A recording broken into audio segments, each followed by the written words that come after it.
She's only suggesting that policy because she wants a promotion. It's a simple sentence, just a quick remark someone might say in passing, but it does something powerful and potentially harmful, and takes the focus off the idea itself and places suspicion on the person who suggested it. Have you ever heard something like that at work? Maybe in a meeting, during a performance review, or even just during a casual conversation in the hallway. It sounds harmful, but in that moment, a person's contribution is dismissed without any real discussion. Today, I want to talk about a subtle but impactful rhetorical strategy called appeal to motive. This is when someone questions why a person is making a claim instead of looking at what they're saying. It's a tactic that shows up in everyday communication, and especially in professional spaces where ambition, competition, and reputation are at play. As someone who studied communication strategies, logical fallacies, and workplace collaboration, I've seen how rhetorical habits like appeal to motive can slowly weaken the foundations of productive dialogue. This topic matters not just academically, but practically for anyone who wants to work on a team or lead one. Here's what we'll cover today. First, I'll explain what appeal to motive is and why it's considered a fallacy. Second, we'll look at how this shows up in the workplace using a real world example. And third, I'll walk you through the negative impact it has and what we can to do to avoid using it unfairly. Let's begin with the basics. What is an appeal to motive? Appeal to motive is a logical fallacy where someone tries to discredit another person's argument by speculating about their personal motives. In other words, instead of responding to the argument, we focus on the speaker's possible self-interest.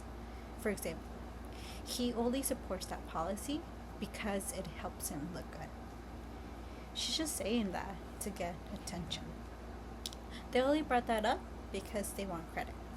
Now, here's the problem. Even if someone does benefit from their proposal, it doesn't mean the proposal is bad. According to Purdue's online writing lab, appeal to motive is a fallacy because it attacks someone's supposed intent rather than actual reasoning of or evidence presented. Similarity, the SNES Core project reminds us that it does not follow that a claim is false simply because someone has a motive for making it. And yet, we hear these kind of arguments all the time. Why? Because they're persuasive. They appeal to our desire to understand people's attention, but they also distract us from evaluating ideas fairly. Let's take this into a more relatable context, the workplace. Picture this. Sarah, a colleague on your team, proposes a new onboarding system. She's done the research, talked to new hires, and has a plan that could improve the experience for everyone. She shares it during a team's meeting, and most people nod.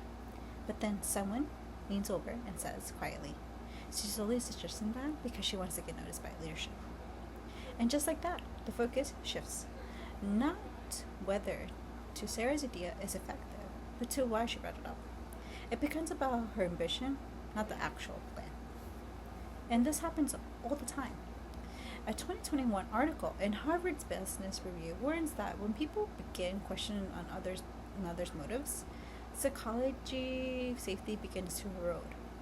People stop sharing ideas because they fear being judged or second guessed. And that leads to stagnation, not growth. Here's why this matters so much. According to a 2022 report by McKinsey and Company, teams with high trust communication outperform from others in innovation, speed, and collaboration. But appeal to motive damages that trust. It creates suspicion, causes division, and stifles voices that might otherwise contribute valuable insights.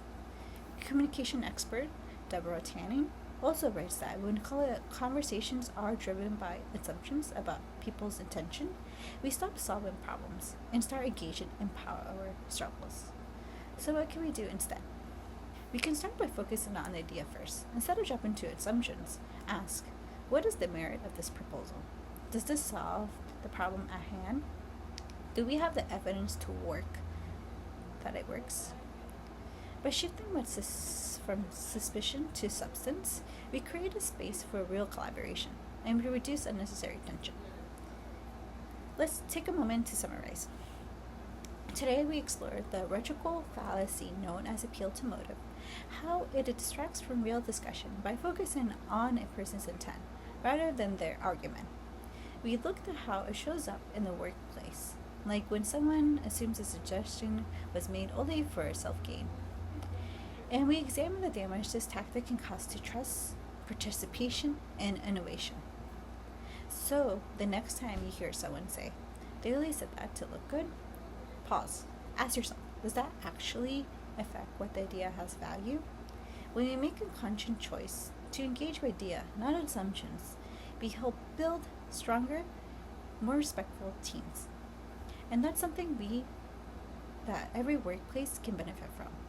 Thank you.